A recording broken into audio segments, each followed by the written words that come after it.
34 episodes ago, we told you about text messages turning into an involuntary manslaughter conviction. It's happened again. You're watching Unbillable. Let's see.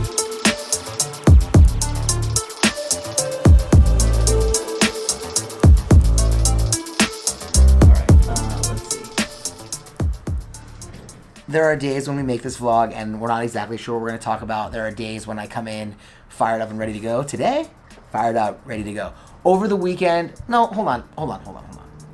I have 2 small children. I know at their age, how do you say this? In elementary school, people are very worried about the words and the languages and the things their children say. They're very concerned about, I think the word is bad words. But I'm a lawyer, like through and through, I'm a lawyer. And so I don't believe in bad words. I believe in free speech. I really do. And like when I say that, it's not just for Unbillable. It's like I really, really think this is important. How important do I think it? I tell my own children, elementary age children, there's no such thing as bad words. There's only bad intentions. So Luis will get the quacker ready, but there's a big difference between saying I hate you and saying I love you. And there's a major difference there. It's the same word that's getting quacked by Luis, if you will. But the intention means a lot in those 2 phrases. One makes it like vitriolic and anger-filled, and one makes it, let's say, a heightened level of passion. So it's really that there are no bad words, but there are bad intentions. Like again, if you think like, you're a piece of versus I'm the it's the same word, quacked both times, but yet significantly different meaning. It's intentions that matter, not, my phone's going off. It's intentions that matter, not the actual words. I mean, that's just, I don't care who calls me. It's intentions that matter, not the exact words. And so that's why there are no bad words. And that's why like free speech, not only is it fundamental to like our democracy, as they say, it is a building block, a cornerstone of the laws of our, of what I think is a great nation, right? And so this weekend, a case that I feel has been wrongly decided, where we talked about it right here, Michelle Carter, Conrad Roy, the text by suicide case, guess what? We have another one. And when I say we have another one, I mean the legal system expects this. We're a system that uses stare decisis, a system that uses precedent, right? Cases that were decided previously set the framework by which future cases will be decided. Michelle Carter, a case that's already been heard in Massachusetts about sending text messages encouraging someone to kill themselves, leading to a conviction for involuntary manslaughter. I specifically referenced in that episode my discomfort with the outcome of that case, my belief that it's free speech. It's free speech. Those text messages are free speech. And I know a lot of you disagree. A lot of people disagree with me. They're vitriolic and they're mean things. But free speech is about protecting the things you don't want to hear most. It's easy to let the people you agree with talk.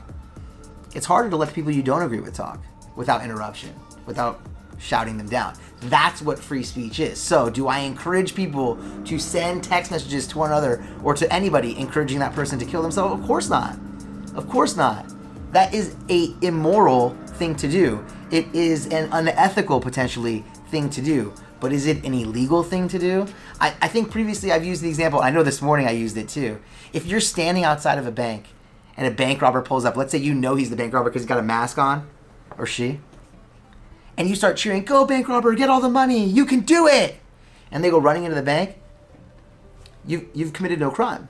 You've committed no crime by cheering the bank robber on. If the bank robber comes out and the money's pouring out of his pockets, or her pockets, and you're like, "Way to go, bank robber!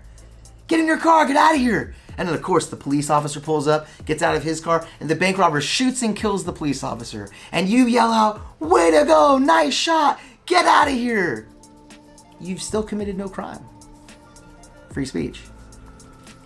This is a fundamental thing. You've done nothing but stand on the sidelines. It's much like if you're a Ravens fan last night rooting for them to beat the Patriots.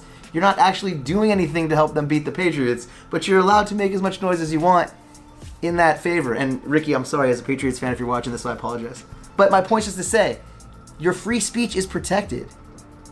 If your friend says, I'm thinking about robbing the bank, and you text them, go for it, you don't go to jail for robbing a bank just because your friend goes and does it. Right? Now, take it easy. I'm not going to say it's just that simple, because with Michelle Carter, we specifically learned it's not that simple. We specifically learned that the court saw it as her placing the victim into a place of danger and then doing nothing to rescue. Now, you have no obligation to do anything. You have no duty to rescue someone unless you've participated in placing them in harm's way. And that's kind of what the court saw with the Michelle Carter case. I think it's wrong. I still think it's wrong. But in this new case, she sent, I think they said 75,000 text messages. It's like a lot more text messages. And they're saying tracking physical location and present when the person killed themselves, which happened to be on their graduation day. But most troubling to me, it's not the number of text messages. It's not them being present at the suicide. Guess where this happened? Massachusetts. The same place Michelle Carter was convicted for sending text messages. So it's my understanding that Inyoung You, I think that's her name, I hope I'm saying that right, is in South Korea already. She's left the United States, and now so there's a first step to this thing, which is trying to get her to come back to the United States. If she doesn't do so willingly, there are extradition treaties which would ordinarily sort of require South Korea to turn her over. But there's a lot of moving parts in those things. So who knows if she'll actually come back for the trial or not. But if she does, she's got a problem. And that problem is Michelle Carter. That problem to me is we have a wrongly decided case, and we're about to double down on it. So hopefully you hate this episode, but still hit the like button, and you'll catch another episode of Unbillable by clicking right down there.